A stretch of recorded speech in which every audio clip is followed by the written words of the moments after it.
Let's talk about conflict marketing. My name is Eric July, and I'm the founder and owner of Riververse Publishing, which is a comic book company that has made over $13 million in total sales. Now, what is conflict marketing? It's basically drumming up some sort of drama, beef, controversy, just for the sake of getting attention. Obviously, it's with the intention to get some sort of buyers, but some folks think that causing these problems means that you're going to get more purchases. And that's because people think views equals success, but really that couldn't be any further from the truth. Now, when it does work, conflict marketing that is, it's often with some sort of passive engagement, like views, streams, comments, likes, retweets, things of that nature. It doesn't really work out that well when you're trying to sell a product unless what you're selling is exactly that. So unless you're in like reality TV or reality YouTubing or like politics, well, it's not really going to often convert into purchases. So yeah, you might get attention, you might even go viral a time or two, but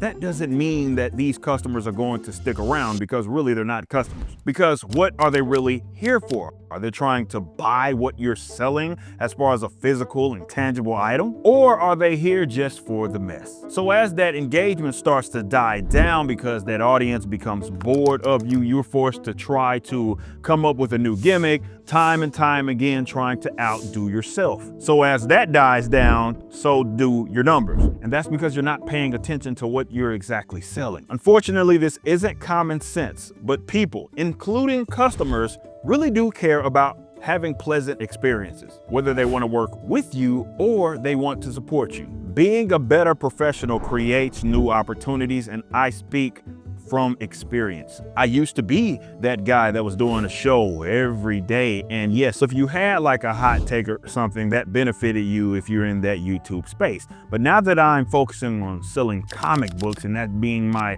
main thing that I'm doing right now, that type of stuff doesn't benefit me. And that applies really to every industry. Just think about it. You often will see some people that you're like, man, I'm not sure how they were able to navigate this deal that they got or how they're in this position. And oftentimes, if you have this big ego, you might think you're actually better than that person. And it's not even because they're really savvy. They're just nice. They're just cool. And people like that. So it's not about kissing ass. It's about not being an ass. You could still have your opinions, of course, but just it's probably not in your best interest to build your brand around just creating conflict with the intention that it's going to equal more sales, especially if you're an entertainer.